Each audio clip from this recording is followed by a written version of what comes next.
صباح الخير عليكم او مساء الخير، معاكم مروه يحيى بروفيشنال ميك اب ارتست من مصر. والنهارده هنعمل اللوك اللي انتوا شايفينه ده. اللوك ده مستوحي من لوك المطربه قمر. كان عاجبني قوي قوي قوي المكياج بتاعها في الصوره دي، وهو عباره عن ايلاينر وروج بينك. فهنشوف النهارده هيتعمل ازاي، والنهارده كمان هيكون في شرح تفصيلي للايلاينر ازاي تعمليه من الالف للياء. ويلا بينا نبتدي. اول حاجه استخدمتها هو ماك ستروب كريم، حطيته علشان يرطب لي بشرتي. وبعد كده استخدمت من براند اسمها تو فيزد كريم اساس اللي هو الفاونديشن، اسمه بورن ذيس واي، والدرجة بتاعته هي كانت لايت بيج.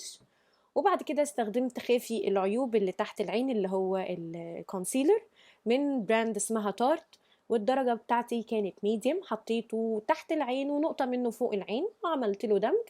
وبعد كده ثبت كل حاجة باستخدام باودر سايبة اللي هي اللوز باودر من براند اسمها لورا مارسيه. وبعد كده استخدمت باليت اسمها ريفيرا من براند اسمها انستازيا، وحطيت اللون المشمشي او الاورنجي ده شويه في كسره العين، وهو ده بس الاي شادو بتاعنا. ندخل بقى على الايلاينر وهو البطل معانا في فيديو النهارده. استخدم طبعا فوريفر 52 ايلاينر وفرشه سيجما رقم 6. وابتدي يا بنات اخد حاجه بسيطه جدا على طرف الفرشه، واتاكد ان الفرشه نظيفه وان هي مفروده وناشفه معايا. وابتدي اخد خط بسيط خالص من اخر العين، من اخر رمش عندك من جفنك اللي فوق، ابتدي الخط ده. وترجعي تبصي لنفسك في المرايه، وخلي ايدك في الاول خفيفه، ما تحطيش تقيل من الاول عشان الدنيا ما تبص منك. وبعد ما تاخدي الخط ده ارجعي من قبل نهايته بحاجه بسيطه، اعملي خط تاني اتجاه العين علشان تقفلي المثلث اللي في اخر العين عشان تعملي الكات اي بتاعتك. لو لقيتيها تمام ومظبوط ابتدي املي جوه الايلاينر باللون الاسود.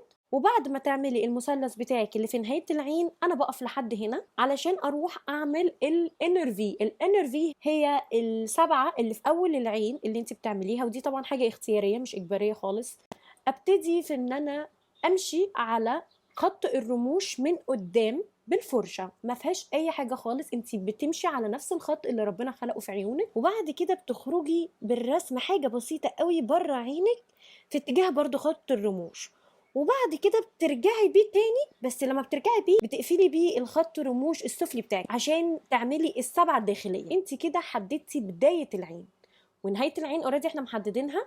تقومي موصله الاتنين ببعض، تمشي بالفرشه بكميه ايلاينر قليله على خط الرموش بتاعك بمنتهى السهوله وبمنتهى الهدوء. الايلاينر يا جماعه حاجتين بيتحكموا فيه: الابليكيتور اللي هو الاداه اللي انت بتحطي بيها اللي هي الفرشه، والجel لاينر طبعا بتاعك لازم تحطيه بكميه قليله. تاني حاجه هي الايد الثابته، لازم تكون ايدك ثابته، ولازم يكون عندك صبر ووقت انك ترسمي حاجة حاجة وبمنتهى الهدوء وبمنتهى الدقة، تعملي الرسمة بتاعتك بشكل احترافي. بعد كده هاخد كحل من فوريفر 52 وهحطه في الووتر لاين العلوي اللي هو خط الدموع من جوه، وهحطه في خط الدموع برضو من تحت اللي هو الووتر لاين السفلي بتاعي عشان احدد العين تحديد كامل.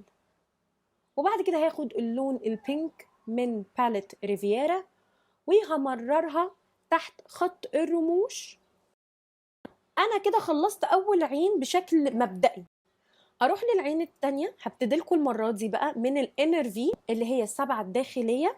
تمشي على خط الرموش بتاعك عادي جدا من قدام، وتقومي مخرجه حاجه بسيطه.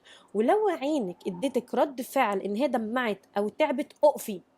ما ينفعش عينك تبقى تعبانه او مدمعه او مش قادره تفتحيها وتشتغل، لا اقفي علشان عينك ما تدمعش منك كتير قوي وتنزل دموع تبوظ لك شغلك كله. اقفي واديها الراحه بتاعتها، لان ساعات العين كمان بتتعب من كتر التركيز.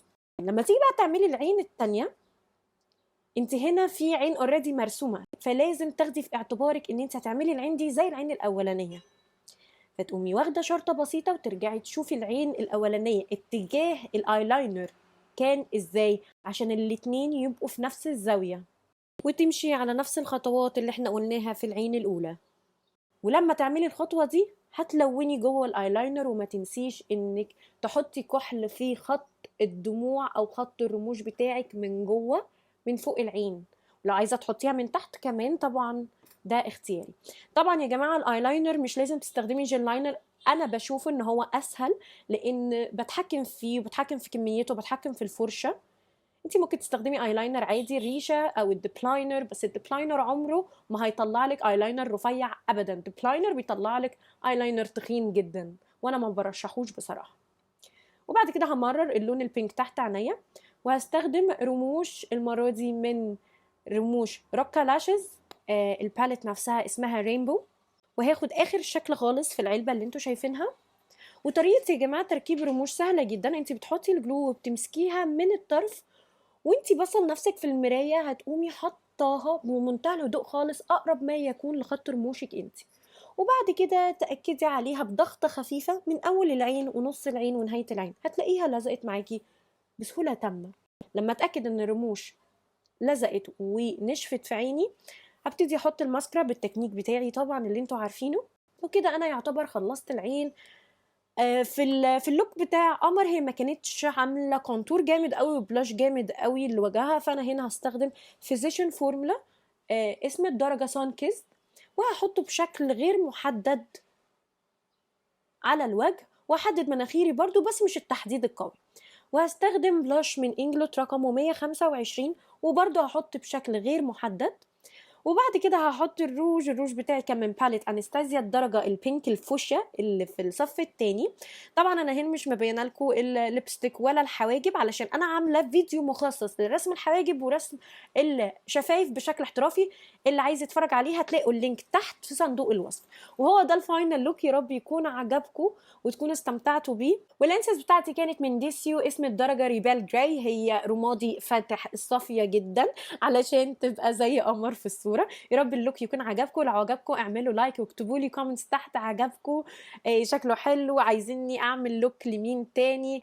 وكل المنتجات اللي استخدمتها هحطها لكم تحت في صندوق الوصف، وهتلاقوا كلمة تابعوني على السوشيال ميديا تحت، وهتلاقوا 2 لينك للانستجرام بتاعي افتحيه واعملي فولو، ولينك لصفحة الفيسبوك افتحيها واعملي لايك عليها.